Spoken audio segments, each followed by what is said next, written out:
finally bringing you some foam rolling. What I'm going to do is break down body areas for each video. Today we're just going to focus on hips and glutes, so your backside, your butt. First things first, I want to make sure that you understand the anatomy that we're going to be talking about when we do start rolling. So what we're going to do is feel the side bone here. This is your greater trochanter. It's your true hip bone, and it's right where that hip socket is. So you're going to hear me call that the greater trochanter, and this is what we're talking about. Your iliac crest, if you were to feel up as high as your hip bones go, you can see on ladies it's going to be pretty high here. That's as far up as you're going to be rolling. Now, pardon this next view here. When we're looking at our backside, our sits bone is right underneath our tush. You're going to have two, so when I talk about your sits bones, that's going to be the bony point that we're referring to there. And then lastly, your tailbone. We're going to be rolling almost to your tailbone, but you're going to be hearing me refer to that as your tailbone, and then of course your sacrum, which is that triangular shaped bone in the backside of your hips as well. So grab your foam roller. Today I'm going to be using my grid roller. It's one of my favorites. So you use the one that works best for you. What we're going to start off doing is simply sitting on the roller. So I have both of my sits bones on the roller right now. Feet are flat on the floor. First thing that we're going to do to break down the hip is we're just going to roll back and forth nice and slow, just right over those two sits bones. So I can feel myself. It's like a little speed bump. I'm rolling over that speed bump nice and slow, back and forth. I can actually hear mine crunch. Just kind of warming that up over those sits bones. We don't have to stay here long. This is an attachment site for a lot of the glute muscles, the top of the hamstring attachments. It's just a great area to kind of get warmed up. So we're between those sits bones. The next bone is that tailbone. We're not going to sit directly on it. I'm going to have you take your arms back here behind you. I'm going to roll past it. I'm supporting my body weight both on the foam roller and with my hands behind me. Whatever's comfortable for you. If you need to be more of a closed fist person, palm down person, whatever's most comfortable for you to support your body weight.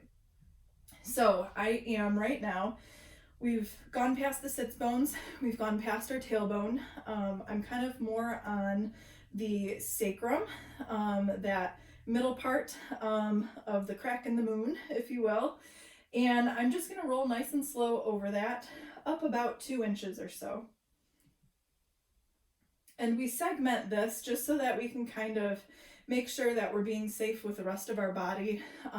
What we don't want to do is get really crazy, go crazy fast like this. It's not helping anything. You're going to be putting the rest of your body at some strain. So nice and slow, just over that sacrum. Really kind of feeling on that seat meat there, rolling on that roller. I'm going to crab walk a little bit deeper. My legs are still, can't see my feet, but they are still flat on the floor out there in front of me. Now I'm rolling up towards that top of the iliac crest where it would be in the middle. If you think about those 2 dots that folks have towards their lower back, that's your SI joint, your sacroiliac joint. That's relatively where I'm rolling right now. Again, nice and slow. I'm moving maybe an inch or 2 at a time. Just really warming up and rolling everything that's in the middle of the back of my hip. Okay.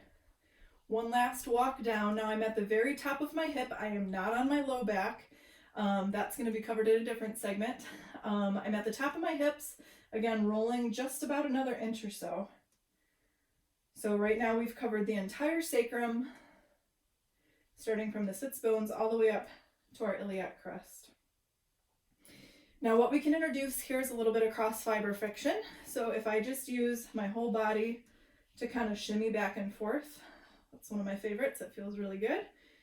I'm moving again just an inch or 2 at a time. I'm not going any higher than where the top crest of my hips were. And I'm going down just to my sacrum again, just shimmying side to side, using my arms, using my feet. It's kind of a whole body process. Okay, coming back up to center here, and you can move your roller if you need to, and try to stay centered here. So some folks that I work on have a lot of questions about sciatic pain, or what we would usually consider a pseudo-sciatic pain if you have a tight piriformis. Piriformis is a muscle that gets tossed around a lot. I've had a lot of questions from my clients about that muscle specifically being tight. Piriformis is going to attach at that lateral edge of your sacrum, again, that triangle-shaped bone between your two pelvic bones in the back, your hip bones. So it's going to attach there at that lateral border, and it's going to come over to that greater trochanter, again, that true hip bone. And if you're sitting here, you can just kind of palpate that where that hip bone is. Might feel a little tender. Again, it's a muscle attachment. It's pretty tight on a lot of folks. So if we're going to focus on those muscles, what we're going to do is we're going to put that piriformis muscle into a stretch first.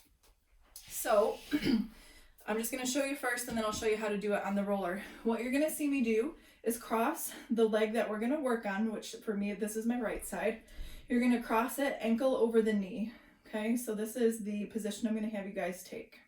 Okay, so as I do that, this is what that looks like. What I'm going to do is turn towards you. So I'm working my right side. I'm going to angle my hip to the right side, and I just bring my left hand over.